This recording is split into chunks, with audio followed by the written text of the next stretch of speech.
Hello my dear students, तो welcome back. कैसे हैं आप लोग?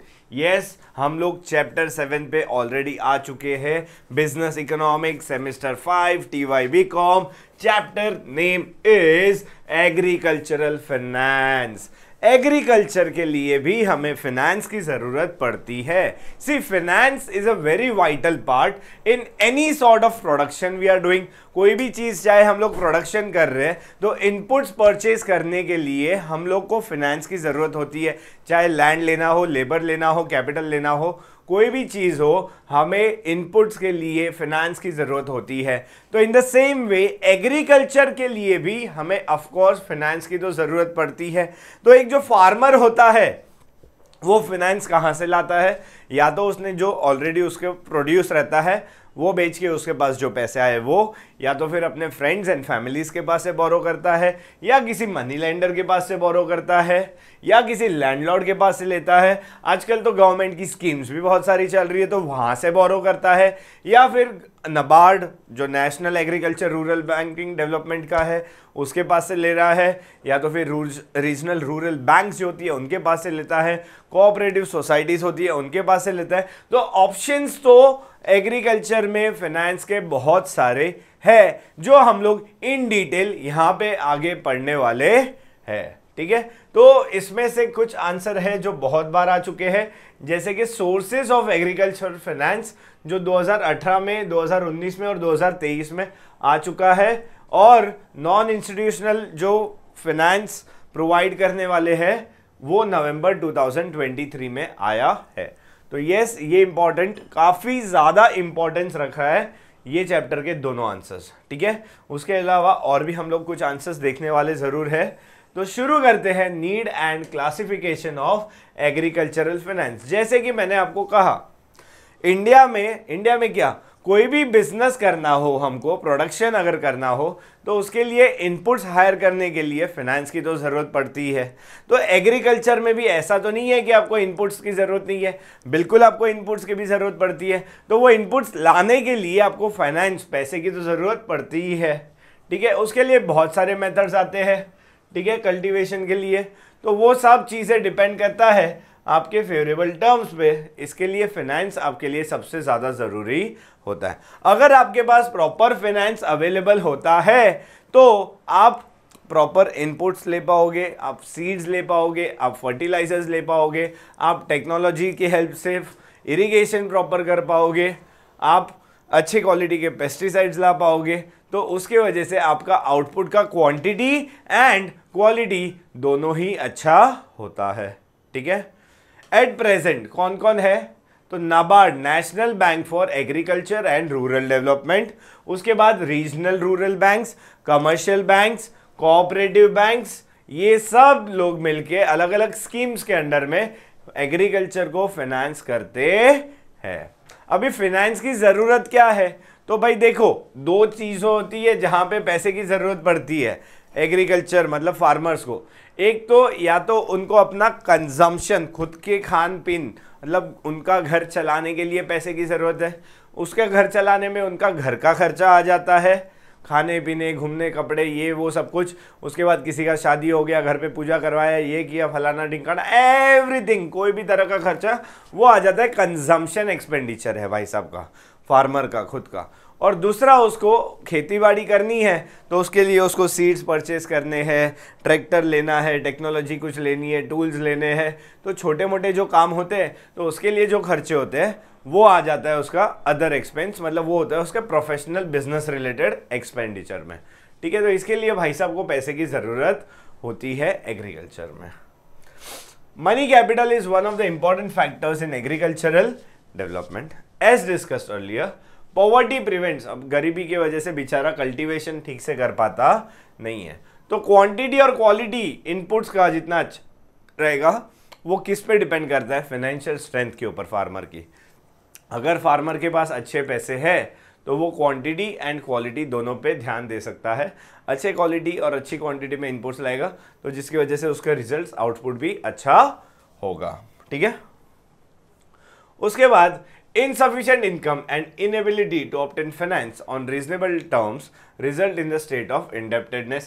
मतलब अगर उसके पास इतने पैसे नहीं है कि वो कहीं से बोरो कर पाए, ठीक है, उसकी कैपेसिटी नहीं है कि उसको बोरो कर पाए, कहीं से बोरोइंग्स मिले, ठीक है, तो उसकी वजह से वो गरीबी में पूरा चलते जाता है, विशियस सर्कल ऑफ पॉवर्टी के अंदर आ जाता है, क्योंकि वो ज़्यादा लोन लेके ज़्यादा इंटरेस्ट पे कर रहा है, उसके वजह से वो इंटरेस्ट के लिए और इंटरेस्ट बोरोइंग लोन करते करते विशियस सर्कल के अंदर वो बेचारा फंस जाता है। और फिर एक टाइम ऐसा आता है जब उसको उसकी ज़मीन बेच देनी पड़ती है, एंड वही ज़मीन में वो एज ए लेबर काम करने लग जाता है, ठीक है। तो अगर availability of enough finance from the right source अगर होगा and at the right time, तो would give them the required big push, उनको अच्छा खासा पुश मिलेगा, सो दैट वो विशियस सर्कल में से बाहर आ पाए, जिसमें आज बहुत सारे फार्मर्स बेचारे विशियस सर्कल में फंसे हुए हैं। देखो अभी क्लासिफिकेशन अगर करेंगे फाइनेंस का, एग्रीकल्चर के लिए फाइनेंस जो होता है, तो सबसे पहला होता है शॉर्ट टर्म फाइनेंस। ये होता है उसके रोजी रोटी, रोज का जो लाइफस्टाइल है, कंजम्पशन जो बोला मैंने, ठीक है, उसके लिए। तो इसके अंदर उसका लाइवलीहुड, खाना पीना, ठीक है, ड्यूरिंग द ऑफ सीजन, अभी ऑफ सीजन चल रहा है तो उसके खाना पीना तो घर चलाना तो पूरे साल है ना, वो थोड़ी ऐसा करना है कि सिर्फ सीजन के टाइम पे ही खाना पीना और घर चलाएंगे, नहीं, वो तो पूरे सीजन चलाना है। तो इसके लिए लाइवलीहुड उसका आएगा, उसके अंदर उसके सोशल एंड रिलीजियस सेरेमनीज अगर कोई होते हैं तो वो भी इंक्लूड हो जाते हैं।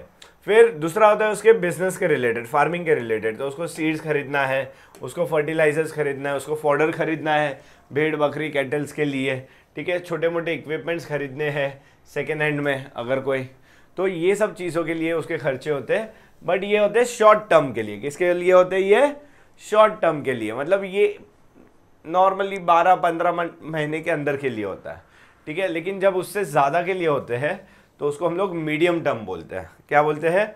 Medium term finance is needed for purchasing. अगर उसको कैटल खरीदना है, कोई इक्विपमेंट अच्छा वाला खरीदना है, कुछ इम्प्रूविंग कल्टीवेशन इम्प्रूव करने के लिए उसको कुछ करना है, या इनकम अर्निंग एक्टिविटीज़ एडिशनल लाने के लिए, तो ये जो होता है ये 15 महीने से ज़्यादा लेकिन 5 साल के कम के लिए जो खर्चे किए जाते हैं तो उसको हम लोग मीडियम टर्म में इंक्लूड करते हैं, ठीक है। और उसके बाद आता है long term finance is required for effecting major changes, जो बड़े बड़े चेंजेस होते हैं उसके लिए they include buying additional land addition to the capital stock. अगर उसको ज़्यादा ज़मीन खरीदनी है, उसका जो कैपिटल स्टॉक है वहाँ पे कुछ इंक्रीज करना है, इरिगेशनल फैसिलिटीज़ लगवानी है, ठीक है, एग्रीकल्चर के लिए मशीन खरीदनी है लॉन्ग लाइफ स्पैन वाली, या आगे का जो कर्जा था वो पे करना है, तो उसके लिए भाई साहब को 5 साल या उससे ज़्यादा का कैपिटल रिक्वायर्ड होता है, जिसको हम लोग बोलते हैं लॉन्ग टर्म फाइनेंस। क्या बोलते हैं?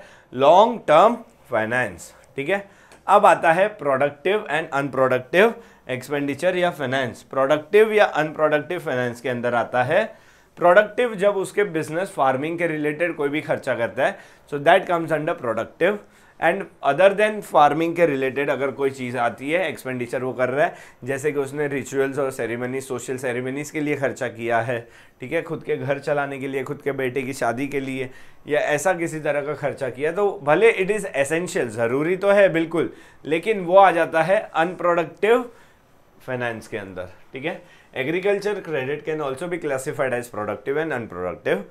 Productive is for the purchase of different types of inputs which improve the productivity, मतलब उसके प्रोडक्शन रिलेटेड है ये, ठीक है, टोटल प्रोडक्शन बढ़ाने के लिए। Credit spent in the social activities like festivals, marriage, birth and death ceremonies, तो they are essential but it is unproductive. भले वो एसेंशियल है, बहुत ज़रूरी है उस पर खर्चा करना, लेकिन वो अनप्रोडक्टिव एक्सपेंडिचर में आता है, ठीक है। However, under inclusive finance, credit is required to be extended even for such unproductive purpose। मतलब बहुत बार इंक्लूसिव फाइनेंस लेते हैं जिसमें सारे काम के लिए आपको फाइनेंस प्रोवाइड किया जाएगा, तो उसमें अनप्रोडक्टिव काम के लिए भी फाइनेंस प्रोवाइड किया जाता है। अभी इंडिया के अंदर सोर्सेज क्या है फाइनेंस के लिए, ठीक है, what are the sources for agricultural finance? तो एक होता है इंस्टीट्यूशनल, एक होता है नॉन इंस्टीट्यूशनल। तो नॉन इंस्टीट्यूशनल भाई 5 स्टार क्वेश्चन है, 2-3 बार ऑलरेडी पूछ लिया गया है एंड आगे भी पूछा जा सकता है, ठीक है। At the beginning of planning period, मतलब 1950 और उससे पहले, ठीक है। नॉन इंस्टीट्यूशनल सर्विस जो होते बहुत इंपॉर्टेंट रोल प्ले करते थे क्रेडिट प्रोवाइड करने के लिए गांव के अंदर। 1951 में 92.7% जो क्रेडिट था वो हमको मिलता था नॉन इंस्टीट्यूशनल से, ठीक है। मनी लेंडर्स उसमें सबसे ज़्यादा थे, 69.7% होते थे of the credit. They still constitute the major source of non institutional credit. जितना भी नॉन इंस्टीट्यूशनल क्रेडिट है उसमें ज़्यादा करके पार्ट किसका है, मनी लेंडर्स का है। और दूसरा important role was of relatives, friends and leaving the third place to traders. Okay, landlords being the last only सिर्फ और सिर्फ 3.3% क्रेडिट प्रोवाइड करते थे लैंडलॉर्ड्स, ठीक है। As per the RBI the share of non institutional finance is reduced about 28%। अभी total credit में से सिर्फ 28% क्रेडिट नॉन इंस्टीट्यूशनल फाइनेंस से लिया जा रहा है, बाकी पूरा क्रेडिट किसके पास से ले रहे हैं हम लोग, इंस्टीट्यूशनल फाइनेंस, मतलब banks, cooperative societies, commercial banks, ठीक है, non banking institutions, financial institutions sorry, तो ये सबसे हम लोग ले रहे हैं। After the nationalisation of the major commercial banks subsequently with the lead bank scheme and the establishment of NABARD with more new and innovative schemes, the non-institutional credit has decreased significantly। मतलब NABARD आने के बाद, दूसरे banking institutions आने के बाद अभी non banking institutional, non institutional जितनी भी ये है सर्विसेज थी, ठीक है, other than institution, money lenders हो गए, लैंडलॉर्ड्स हो गए, फ्रेंड्स एंड फैमिली, तो उससे क्रेडिट अभी बहुत ज़्यादा कम हो गया है। लेकिन फ़ायदा, बेनिफिट क्या था नॉन इंस्टीट्यूशनल के पास से लेने का, that it was easy to obtain. कोई प्रोसीजर लंबा कुछ होता नहीं था, जाओ बोलो भाई पैसे की ज़रूरत है, थोड़ा रो लो और आपको पैसे मिल जाएंगे, ठीक है। It is easy to obtain the loan as the lenders and the borrowers are known to each other. वो लोग एक दूसरे को ऑलरेडी जानते हैं। प्रोसीजर तो एकदम सिंपल है, गारंटी वारंटी तो ओरली दी जाती है। बहुत बार तो ऐसे कुछ ज़्यादा अमाउंट रहेगा तो लिखा पढ़ी तो होता है, वरना लिखने का भी ज़रूरत नहीं होता है, ठीक है। एंड इजी एक्सेस होता है, फॉर्मल ऐसे कोई टाइमिंग वाइमिंग कुछ होता नहीं है। आधी रात को भी मनी लेंडर के घर पे जाके बोलो भाई इमरजेंसी है, पैसे की ज़रूरत है, तो वो दे देगा। इजी एक्सेस एकदम, और इसमें कोई रेस्ट्रिक्शन होता नहीं है। क्यों रेस्ट्रिक्शन नहीं है, कि भाई आपको जिस चीज़ के लिए पैसा लेना है लेके जाओ। आपको ऐसा जरूरी नहीं है कि सिर्फ फार्मिंग के रिलेटेड आपको बेटे की शादी करनी है, ये करना है, वो करना है, जिस काम के लिए चाहिए आप उस काम के लिए वो पैसा यूज़ कर सकते हो। किसी भी तरह का आपके ऊपर रिस्ट्रिक्शंस होता नहीं है, ठीक है। उसके अलावा बैंक्स, ये लोग बैंक्स बोल रहा हूँ, नॉन इंस्टीट्यूशनल जो लेंडर्स होते हैं वो लोग कंजम्पशन लोन भी देते हैं। भाई बेटे की शादी करनी है, सोशल सेलिब्रेशन करना है, पूजा करवानी है, ये करवाना है, वो करवाना है, तो जो चीज़ के लिए चाहिए वो पर्पज़ के लिए भी आपको यहाँ पे लोन अवेलेबल होगा, ठीक है। जो काम, मतलब ये सब काम ऐसे होते हैं ना जिसके लिए आपको बैंक लोन नहीं दे सकती, ठीक है, तो वो अपने को non institutional money lenders provide कर देते हैं।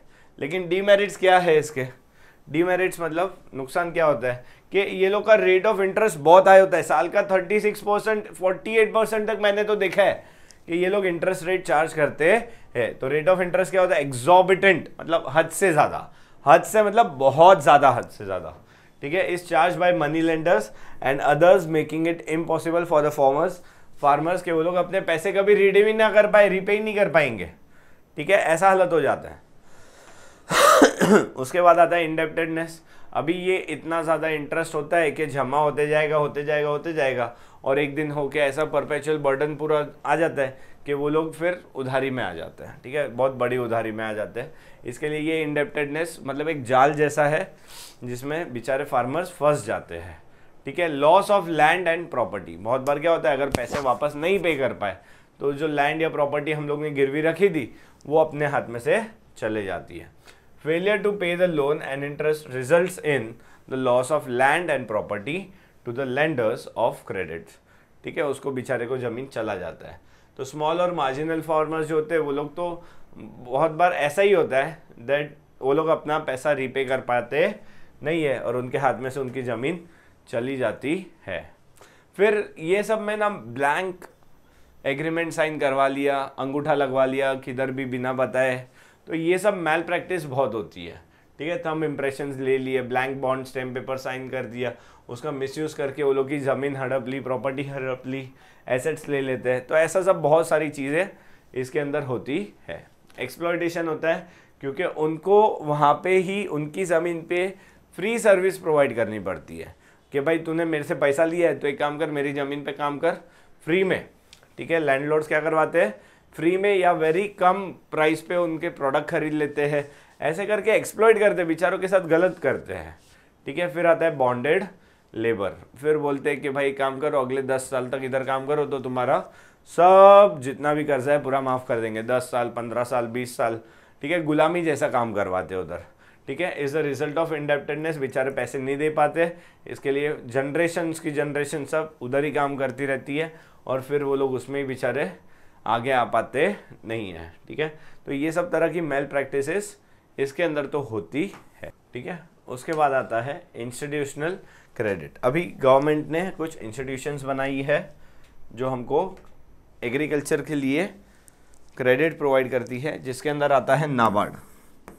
क्या आता है, national bank for agriculture and rural development, national bank for agricultural and rural development. उसके बाद आता है रीजनल रूरल बैंक्स। क्या आता है, रीजनल रूरल बैंक्स। उसके बाद आता है कमर्शियल बैंक्स। क्या आता है, कमर्शियल बैंक्स। उसके बाद आता है कोऑपरेटिव बैंक्स। क्या आता है, कोऑपरेटिव बैंक्स। तो ये सब अलग अलग तरह की इंस्टीट्यूट्स है। ठीक है, जो बहुत बार मोस्टली तो एग्रीकल्चर के लिए ही रहती है, उनका टारगेट रहता है। तो yes, the share of institutional credit has increased substantially in 2015. According to the RBI, the share of institutional credit was approximately 72%। मतलब एग्रीकल्चर में जो क्रेडिट होता है उसमें 72% शेयर किसका था, तो एग्रीकल्चर था। Within this sector cooperative and commercial banks have been playing a major role. दोनों कोऑपरेटिव बैंक्स और कमर्शियल बैंक्स दोनों बहुत बड़ा मेजर रोल प्ले कर रहे हैं, किसके लिए, तो regional rural and agricultural credit provide करने के लिए।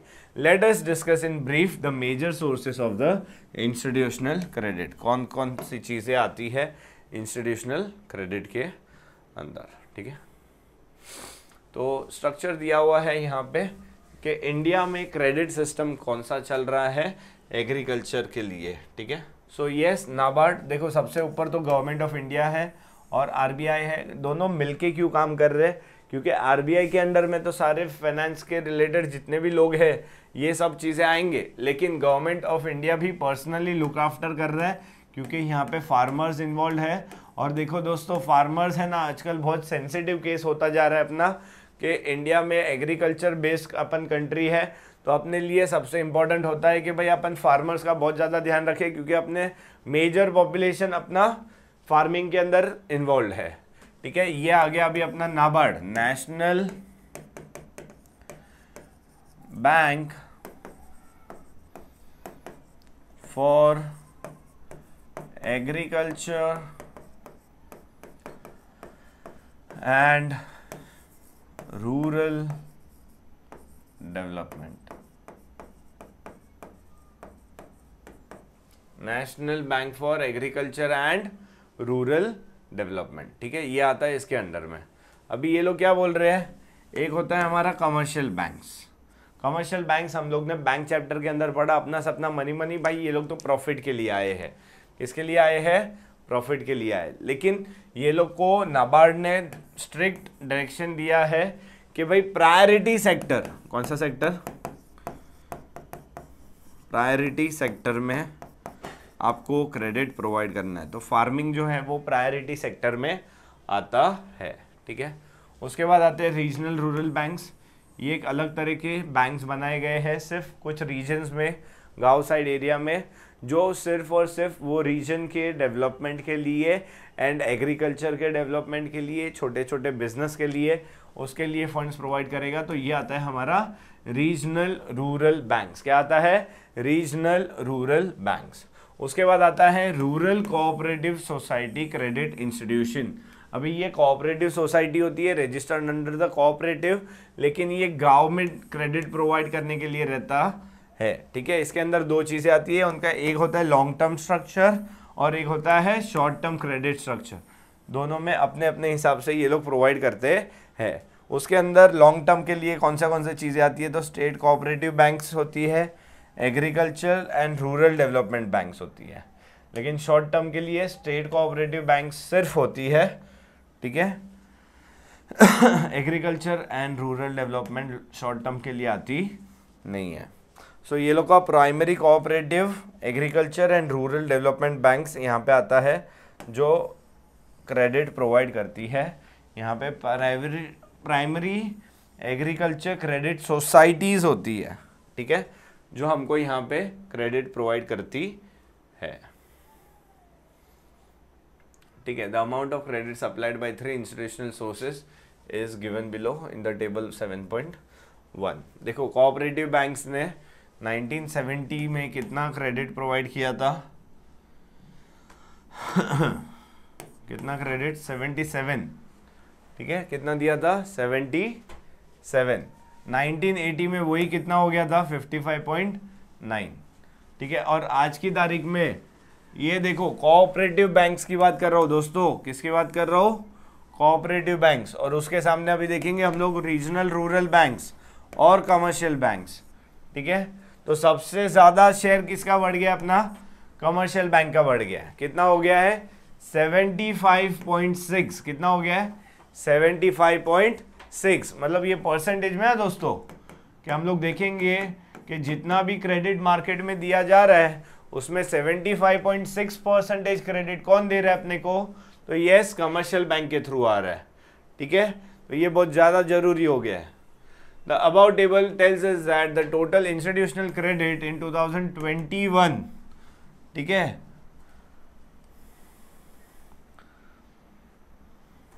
in 2021-22 75.6% comes from commercial bank, ये जरूरी है। एंड सिर्फ 12.5% आ रहा है कहाँ से, कोऑपरेटिव से, और सिर्फ 11% रीजनल रूरल बैंक में से आ रहा है। तो चलो हम लोग पढ़ते हैं ये कमर्शियल बैंक चीज़ क्या है, ठीक है। सो कमर्शियल बैंक क्या चीज़ है भाई, so commercial bank they played a comparatively less significant role जब तक उसका नेशनलाइजेशन नहीं हुआ था, ठीक है। ज्यादा करके 1969 में बहुत सारी बैंक्स का जो हमारी थी उसको नेशनलाइजेशन कर दिया, गवर्नमेंट ने शेड्यूल बैंक में डाल दिया, तो रूरल ब्रांचेस बढ़ गई उसके बाद से, ठीक है। कितनी, पहले सिर्फ 25% से भी कम थे, अभी कितनी हो गई 34.82%। गांव में उन लोग ने अपनी ब्रांचेस ओपन करना स्टार्ट कर दिया। In 2021-22 commercial bank lending to agriculture amounted 75.6% of the total institutional credit. मतलब जितना भी क्रेडिट मिल रहा है उसमें से 75.6% क्रेडिट कहाँ से मिल रहा है अपने को, यस वो मिल रहा है कमर्शियल बैंक्स में से, ठीक है। तो कमर्शियल बैंक की लेंडिंग जो होती है it can be classified as short term, 1 साल 15 महीने से कम के लिए, मीडियम टर्म 1 साल से लेके 5 साल तक के लिए, डायरेक्ट फाइनेंस जो होता है एंड इनडायरेक्ट फाइनेंस होता है, ठीक है। तो पढ़ते एक बार, short term finance. Short term finance is extended किस चीज के लिए होता है, तो भाई ये छोटी मोटी चीजें जो अपना छोटे मोटे काम होते हैं, जैसे कि भाई मेरे को फर्टिलाइजर खरीदना है, पेस्टिसाइड्स खरीदना है, ठीक है, मेरे को खाद वगैरह खरीदना है, तो उसके लिए होता है वर्किंग कैपिटल के लिए। किसके लिए, वर्किंग कैपिटल। देखो भाई एग्रीकल्चर में भी हमें वर्किंग कैपिटल की तो जरूरत पड़ती है। More than 50% of the commercial banks agriculture finance किस चीज में जाता है, तो वर्किंग कैपिटल के लिए ही पैसे प्रोवाइड किए जाते हैं। उसके बाद आता है मीडियम एंड लॉन्ग टर्म। तो commercial bank land medium but do not encourage the long term finance, क्योंकि उसमें उनको कुछ बेनिफिट मिलता नहीं है। Money borrowed under this is usually use, तो उनको कैटल्स खरीदनी है, इक्विपमेंट्स लेना है, या लैंड के ऊपर कुछ इंप्रूवमेंट करना है, उसके लिए ये मीडियम टर्म बोरिंग्स लिए जाते हैं। In recent years however banks have become the liberal and therefore have widened the scope of medium term lending। पहले तो बैंक थोड़ा डिस्करेज करता था, लेकिन अभी एटलीस्ट मीडियम टर्म के लिए वो लोग ओपन हो चुके हैं, ठीक है। Nearly 50% of the bank lendings to commercial bank fall under this group, ठीक है। जितना भी लैंडिंग देती है कमर्शियल बैंक उसमें से ऑलमोस्ट 50% तो इसमें आता है। तो देखो 50% पूरा का पूरा यहाँ चला गया, ऑलमोस्ट 50% मीडियम टर्म में चला गया, मतलब डायरेक्ट फाइनेंस और उसके लिए तो कोई चाहता नहीं है। ठीक है। So direct finance is meant for expenditure on purchasing pump sets, मतलब बड़े बड़े जो कैपिटल एसेट्स होते हैं, ट्रैक्टर्स हो गए, एग्रीकल्चर मशीन हो गई, वेल्स बनानी है, कंस्ट्रक्शन करना है, बोरवेल बनाना है, ट्यूबवेल बनाना है, या फिर उनको प्लाविंग के लिए एनिमल्स खरीदने हैं, या फिर लैंड खरीदनी है कहीं पे डेवलपमेंट के लिए, और या अदर एक्टिविटीज़ के लिए। तो ये जो होता है वो डायरेक्ट फाइनेंस होता है। ये अराउंड 10% है, जितना भी क्रेडिट देती है ना कमर्शियल बैंक, उसमें से 10% ये डायरेक्ट फाइनेंस के लिए प्रोवाइड करती है कमर्शियल बैंक, ठीक है। किसके लिए? डायरेक्ट फाइनेंस के लिए। Indirect finance is granted to cooperative society of various types to enable them to function more effectively. मतलब ये कमर्शियल बैंक कोऑपरेटिव सोसाइटी को देती है कि कोऑपरेटिव सोसाइटी और अच्छे से काम कर पाए। वो लोग डायरेक्टली फार्मर्स को पैसा नहीं दे रहे, कोऑपरेटिव सोसाइटी को दे रहे। कोऑपरेटिव सोसाइटी उससे किसी ना किसी तरीके इक्विपमेंट्स, मशीन्स, ये सब चीज़ें खरीदेगा, और वो सब चीज़ों का फ़ायदा कौन उठाता है? तो फार्मर्स उठाता है। कौन उठाता है वो सब चीज़ों का फ़ायदा? तो यस, कमर्शियल बैंक। तो ये इनडायरेक्टली वो लोग फाइनेंस कर रहे किसको? तो यस, इनडायरेक्टली फाइनेंस कर रहे वो लोग फार्मर्स को ही, ठीक है। तो commercial banks also subscribe to the debenture of the central land development bank beside extending loans to them, ठीक है। फिर आता है lead bank scheme was launched by the Reserve Bank of India to make individual commercial bank responsible for the development of individual districts. हर district के हिसाब से आपको एक एक बैंक को दे दिया जाता है डिस्ट्रिक्ट, कि भाई वो डिस्ट्रिक्ट को डेवलप करने की जिम्मेदारी आपकी, उधर फाइनेंस तैयार करने की जिम्मेदारी आपकी, फाइनेंस प्रोवाइड करके वहाँ पे डेवलपमेंट लेने की जिम्मेदारी आपकी, ठीक है। ये स्कीम गवर्नमेंट ने स्टार्ट किया था। Banks were expected to prepare district credit plan, कि भाई ये डिस्ट्रिक्ट में आप किस चीज़ के लिए कैसे क्रेडिट दोगे। फिजिकल एंड फाइनेंशियल टारगेट्स दिए थे ओवरऑल डेवलपमेंट के लिए, ठीक है, district wise, through coordinating the efforts of 3 institutional financing agencies. मतलब कौन कौन था उसके अंदर? कमर्शियल बैंक की ब्रांच थी, रीजनल रूरल बैंक थी, एंड कमर्शियल बैंक। ये तीनों मिलके वो डिस्ट्रिक्ट के अंदर हम लोग डेवलपमेंट कैसे लाने वाले हैं, इसके ऊपर वहाँ पे बात हो रही थी, ठीक है। The banks were given the responsibility of monitoring the progress, कि भाई प्रोग्रेस चेक करो कैसे हो रहा है। एक जॉइंट वेंचर था, ठीक है, डिफरेंट इंस्टीट्यूशन साथ में मिलके अपनी एक्सपर्टीज यूज़ करके, फाइनेंशियल स्ट्रेंथ को यूज़ करके एग्रीकल्चर को हेल्प कर रहा था कि वहाँ पे जनरल एंड रूरल एरियाज़ के अंदर डेवलपमेंट किसी ना किसी तरह की आ सके, ठीक है। हम लोग ने कमर्शियल बैंक के बारे में जाना, अभी आएगा हमारा कोऑपरेटिव सोसाइटीज़। तो कोऑपरेटिव सोसाइटीज़ जो होती है वो इस्टेब्लिश होती है कि भाई रूरल एरियाज़ में उनके मेंबर्स को कम रेट ऑफ इंटरेस्ट पे क्रेडिट प्रोवाइड किया जाए। Cooperative banks provide short term and long term loan through credit societies, ठीक है। बैंक जो होती है वो क्रेडिट सोसाइटीज़ के through short term and long term के लिए लोन्स प्रोवाइड करते हैं। उनके पास वेल इस्टेब्लिश्ड ऑर्गेनाइजेशन होती है। यहाँ पे फॉलोइंग चार्ट के हिसाब से देख लो।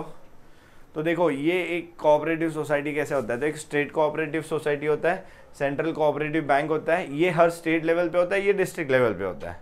और प्राइमरी एग्रीकल्चर क्रेडिट सोसाइटी, ये सबसे इंपॉर्टेंट है, ये हर गाँव के लिए होता है, ठीक है।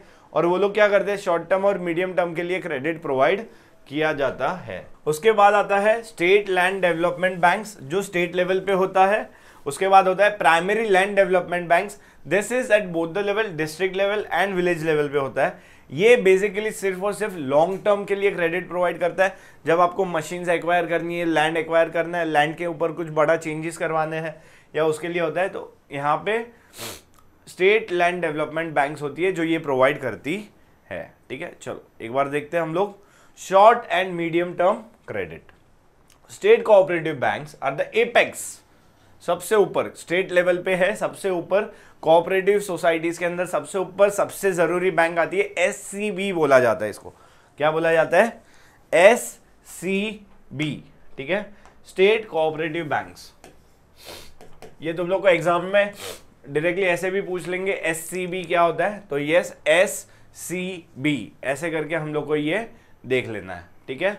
स्टेट कोऑपरेटिव बैंक सबसे एपेक्स है, क्या है, सबसे ऊपर, मतलब कोऑपरेटिव सोसाइटी में जो भी हमको फाइनेंस प्रोवाइड कर रहा है उसके अंदर सबसे ऊपर कौन आता है, तो एससीबी आता है, ठीक है, cooperative credit structure. They act as a link between the central cooperative banks and the NABARD, ठीक है, जो हमारी सेंट्रल कोऑपरेटिव बैंक है और नाबार्ड है वो दोनों के बीच में एक लिंक है। कौन है वो लिंक, तो yes the link is state cooperative bank, ठीक है। अब आता है सेंट्रल कोऑपरेटिव बैंक, तो एट द डिस्ट्रिक्ट लेवल होते हैं, ये कहाँ होते हैं, डिस्ट्रिक्ट लेवल पे, और ये प्रोवाइड करते हैं एक link between the primary societies and the state cooperative banks. The primary societies borrow money from the state cooperative banks through central cooperative.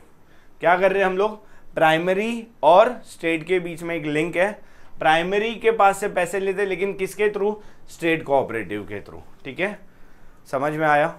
Primary credit societies ये हर डिस्ट्रिक्ट लेवल पे होते हैं, हर गांव में होते हैं, they are at the base level, सबसे नीचे। तो डायरेक्ट कांटेक्ट किसके पास है अपना, तो प्राइमरी क्रेडिट के पास है। किसके पास कांटेक्ट है अपना, प्राइमरी क्रेडिट सोसाइटीज। ये क्या करते हैं, they provide the short and medium term credits. किस चीज के लिए, तो अपने को सीड्स लेने, फर्टिलाइजर लेने, इंसेक्टिसाइड्स लेने, कुछ इक्विपमेंट्स लेने, मार्केटिंग करना है, या फार्म का कुछ प्रोड्यूस लेना है, तो ये सब चीज के लिए। To combine other services along with the credit, farmer service societies होती है, ठीक है। ये एफएसएस एस्टैब्लिश करने में आई थी, क्या एस्टैब्लिश किया था अपन ने, FSS, farmer service societies, yes, on the recommendation of the study team appointed by the government of India in 1971. Large size Adivasi multipurpose cooperative society, बड़ी बड़ी आदिवासी लोग के लिए, ठीक है, LAMPS बोलते हैं इसको, लार्ज साइज आदिवासी मल्टीपर्पज कोऑपरेटिव सोसाइटीज बनाई गई थी, सो दैट वहां पे आदिवासी और ट्राइबल एरियाज में हम लोग क्रेडिट प्रोवाइड कर पाए, और जो भी उनको मार्केटिंग से लेके जो भी हेल्प चाहिए सब कुछ एक ही जगह पे उनका हो सकता है, ठीक है। The share of cooperative banks has declined from more than 50% of the institutional lending 1991 से। तो आज के तारीख में अभी क्रेडिट सोसाइटी से सिर्फ 12% का क्रेडिट बचा है। By now the cooperative societies have covered more than 90% villages cover हो चुके हैं, जिसके 900 लाख से भी ज़्यादा मेंबर्स है, लेकिन फिर भी ज़्यादा क्रेडिट प्रोवाइड कर रहे नहीं है, क्योंकि मेजर क्रेडिट कहाँ से आ रहा है, मैंने बोला कमर्शियल बैंक में से आता है। कहाँ से आता है मेजर क्रेडिट, जो एग्रीकल्चरल फाइनेंस में क्रेडिट प्रोवाइड होता है वो कहाँ से आ रहा है, तो yes it comes from bank, commercial bank. कहाँ से आ रहा है, कमर्शियल बैंक। इसके अलावा ये क्रेडिट सोसाइटीज मीडियम टर्म के बाद हमको लॉन्ग टर्म के लिए क्रेडिट प्रोवाइड करती है। For long term credit land development के लिए देती है। Are established land development banks होते हैं जो एस्टैब्लिश किए जाते हैं। दे वर्क एट 2 लेवल्स, ठीक है। एक तो होता है उनका डिस्ट्रिक्ट लेवल पे काम, तो वो कौन है, primary land development banks, and state level पे काम करते हैं, तो जिसको बोलते हैं हम लोग स्टेट लैंड डेवलपमेंट बैंक्स। तो ये हमको 10 साल से लेके 15 साल और बहुत बार तो 20 साल के लिए भी क्रेडिट प्रोवाइड करती है। हाँ, स्टार मार्क कर लो, regional rural banks, very important, ठीक है। स्टार मार्क कर लो, 5 स्टार। इस बार मेरे को लग रहा है पक्का श्योर शॉट ये आंसर आने वाला है, ठीक है। तो yes, regional rural banks they were established in 1975 on the recommendation of M. Narasimha Rao committee, ठीक है। This banks were regionally based, rurally oriented, region wise उन लोग ने हर एक रीजन में एक एक बैंक एस्टैब्लिश किया था, एंड ये लोग का रूरल ओरिएंटेड थे। रूरल ओरिएंटेड समझते हैं, गांव के लिए थे, ठीक है, ऐसे नहीं सिटीज के लिए। एंड जनरली स्पॉन्सर होते थे कमर्शियल बैंक्स के थ्रू, ठीक है। Some private sector bank as well as state cooperative banks, उन्होंने भी RRBs को सपोर्ट किया है। आज के तारीख में 43 RRBs regional rural banks country के अंदर है। उसका ऑब्जेक्टिव क्या है, तो रूरल इकोनॉमी को डेवलप करो, वहाँ पे इंफ्रास्ट्रक्चर, एम्प्लॉयमेंट प्रोवाइड करने के लिए पैसे दो। उनको फाइनेंस प्रोवाइड करना है किसको, तो फार्मर्स को, ठीक है, specially small and marginal farmers को, विलेज आर्टिशंस को, स्मॉल एंटरप्रेन्योर्स को, एग्रीकल्चरल लेबर्स है इन सबको, सो दैट वहाँ पे अगर उनको जॉब मिलेगा, एम्प्लॉयमेंट मिलेगा, तो वो रीजन का डेवलपमेंट होगा, रूरल रीजन जो है उसका डेवलपमेंट होगा, ठीक है। Then to supply credit to those areas where other financial institutions are not active, मतलब बाकी सब जो क्रेडिट सोसाइटी और कमर्शियल बैंक जहाँ नहीं है, तो वहाँ पे ये रीजनल रूरल बैंक पहुँच जाते हैं और वो लोग क्रेडिट प्रोवाइड करते हैं, ठीक है। Regional rural banks lent nearly 1900 billion rupees credit to agriculture and allied activities के लिए in the year 2020-21 में कितना 1900 बिलियन रुपीस का इन लोग ने क्रेडिट प्रोवाइड किया in the year 2020-21। Political interference, pressure from the vested interest and poor recovery of some of the serious problems that confront the RRBs, मतलब बेचारे RRB वाले काम ठीक से नहीं कर पा रहे because of political interference, political government interference बहुत ज़्यादा है, जो कुछ लोगों का पर्सनल फ़ायदा वो लोग निकालते हैं एंड रिकवरी नहीं होता है। एक तो यार ये गांव में ऐसा बहुत होता है कि पैसे ले लेते, रिटर्न नहीं करते, रीपे नहीं करते, नॉन परफॉर्मिंग एसेट्स में चले जाता है।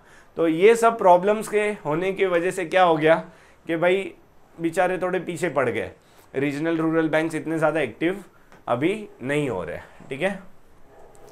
Then to improve the functioning of RRB it is necessary to improve the capital base of this institution. इनके पास अभी कैपिटल इतना ज़्यादा अच्छा नहीं है, तो कैपिटल अच्छा होगा तो वो लोग अच्छे से फंक्शन कर पाएंगे, तो it will allow greater liberty in functioning, वो लोग और अच्छे से काम कर पाएंगे, वो लोग ज़्यादा फाइनेंस प्रोवाइड कर पाएंगे कम इंटरेस्ट पे, एंड बैंक के पर्सनल मतलब एम्प्लॉयज़ को हर एस्पेक्ट एग्रीकल्चर और रूरल डेवलपमेंट के उसके लिए ट्रेनिंग दे पाएंगे, सो दैट अच्छे से रूरल डेवलपमेंट हो सके।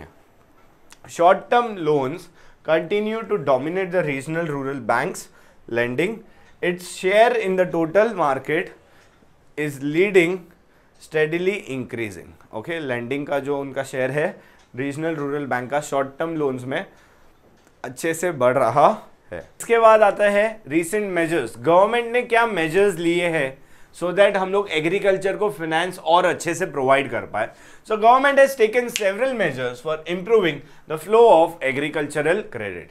The flow of agricultural credit since 2003-4 has consistently exceeding the target, मतलब टारगेट से ज़्यादा ही होते जा रहा है, हर साल गवर्नमेंट को ज़्यादा ही क्रेडिट प्रोवाइड करना पड़ रहा है। भाई इंडिया में तो इसकी टोपी उसके सर, क्रेडिट लेने के लिए कभी कोई मना करता नहीं है, तो फार्मर्स को देने के लिए ऑफकोर्स सीधी बात है गवर्नमेंट के पास टारगेट कम पड़ जाएंगे, जितना सोचेंगे उससे ज़्यादा क्रेडिट चला जाएगा। Farmers has been receiving crop loans up to a principal amount of 3 lakhs at 7% interest since 2006-7 से, कितना सिर्फ 7% के हिसाब से हर साल 3 लाख रुपए उन लोग को मिलते हैं, ठीक है। सिंस 2012-13 इफेक्टिव रेट कितना कर दिया उन लोग ने, सिर्फ 4% for farmers who repay their loans, जो लोग रीपे कर देते हैं उनको सिर्फ 4% के हिसाब से देते हैं, ठीक है। दिस कंसेशन इन लोग क्या बोलते हैं, इंटरेस्ट सबवेंशन स्कीम बोला था।